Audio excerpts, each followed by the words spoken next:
जब भी हम किसी दूसरे ग्रह पर इंसानी कॉलोनी बनाने की बात करते हैं तो सबसे पहले मंगल ग्रह का नाम हमारे दिमाग में आता है। नासा, स्पेस एक्स और अन्य स्पेस एजेंसियां मार्स पर इंसानी कॉलोनी बसाने की योजना बना रही है। लेकिन क्या हमारे लिए मंगल ही एकमात्र सही विकल्प है? शायद नहीं।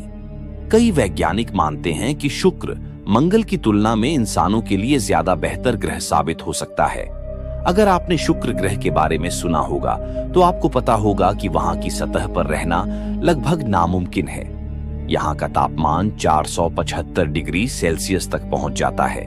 वायुमंडल पूरी तरह से कार्बन डाइऑक्साइड से भरा हुआ है और हवा में सल्फ्यूरिक एसिड की मौजूदगी इसे और भी खतरनाक बनाती है।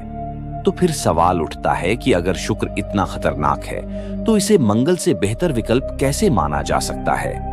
तो इसका जवाब जानने के लिए आपको पूरा वीडियो देखना पड़ेगा।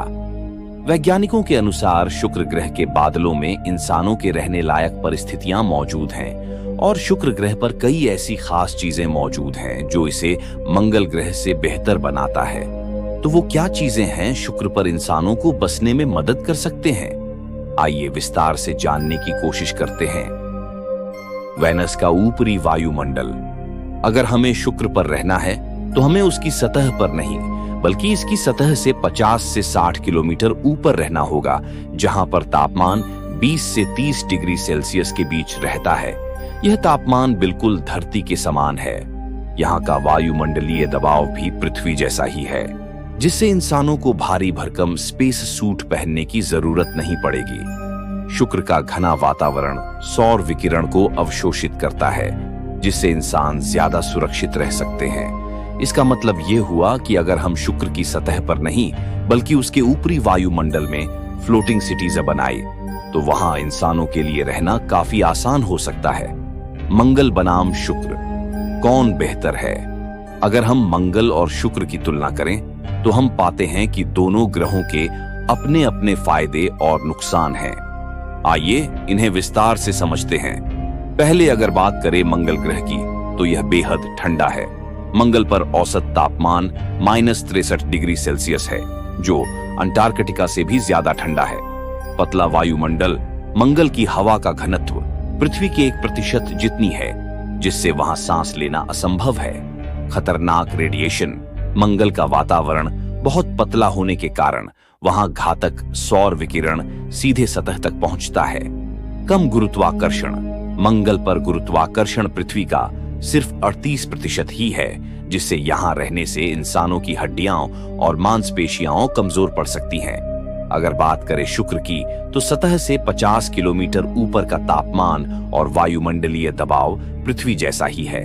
शुक्र का वायुमंडल काफी घना है, रेडिएशन से सुरक्षा प्रदान करता है। शुक्र का गुरुत्वाकर्षण पृथ्वी का 90% है, जिससे इंसानों का शरीर ज्यादा समय तक वहां रहने के बावजूद भी स्वस्थ रह सकता है। मंगल के मुकाबले शुक्र पर पहुंचने में आधा समय लगेगा, जिससे वहां सामान भेजना ज्यादा आसान होगा। शुक्र के ऊपरी वायुमंडल में फ्लोटिंग सिटीज का आइडिया। अगर हम शुक्र की सतह पर नहीं जा सकते तो वहां कैसे बच सकते हैं?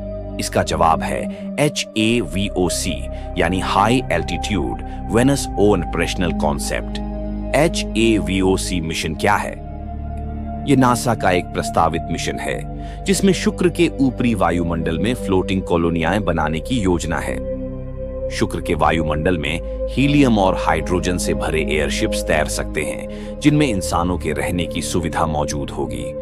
ये एयरशिप्स सौर ऊर्जा से संचालित होंगी, क्योंकि शुक्र पर सूर्य की ऊर्जा मंगल से 4 गुना ज्यादा मिलती है। इन फ्लोटिंग कॉलोनियों में प्रयोगशालाएं, ग्रीन हाउस और अन्य जरूरी सुविधाएं भी मौजूद होगी। मंगल और शुक्र पर ऊर्जा और संसाधन। अगर हमें किसी ग्रह पर बसना है तो हमें वहां ऊर्जा और संसाधनों की जरूरत होगी।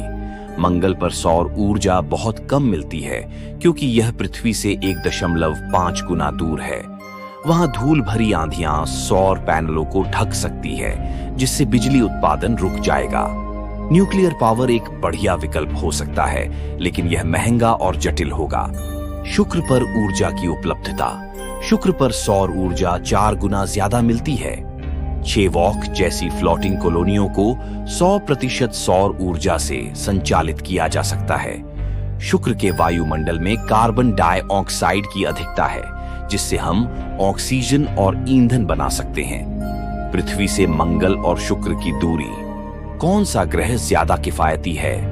अगर हमें किसी ग्रह पर कॉलोनी बनानी है तो वहां तक सामान और इंसानों को भेजने में कितना समय और ईंधन लगेगा, यह भी मायने रखता है। मंगल ग्रह पृथ्वी से औसतन 225 मिलियन किलोमीटर दूर है। वहां तक पहुंचने में 6 से 9 महीनों का समय लगते हैं, जिससे वहां पर इमरजेंसी में मदद भेजना मुश्किल होगा। शुक्र तक पहुंचने में कितना समय लगेगा? शुक्र पृथ्वी से लगभग 40 मिलियन किलोमीटर दूर है, जहां तक पहुंचने में सिर्फ 3 से 4 महीने लगते हैं, जिससे यहां मदद पहुंचाने में मंगल के मुकाबले आधा समय लगेगा। मंगल या शुक्र कॉलोनी कहां बनेगी? मंगल की सबसे बड़ी खासियत यह है कि उसकी सतह ठोस है, जिससे वहां इमारतें और घर बनाए जा सकते हैं। लेकिन वहां कम गुरुत्वाकर्षण, सौर विकिरण और ऊर्जा की कमी जैसी कई समस्याएं हैं। वहीं शुक्र की सतह पर रहना असंभव है, लेकिन उसके ऊपरी वायुमंडल में फ्लोटिंग सिटीज बनाना ज्यादा सुरक्षित और फायदेमंद होगा। तो मंगल बेहतर है या शुक्र? अभी तक सभी मिशन मंगल पर केंद्रित रहे हैं, लेकिन शुक्र पर फ्लोटिंग कॉलोनियां बनाना एक नया और रोमांचक विचार हो सकता है। आपको क्या लगता है?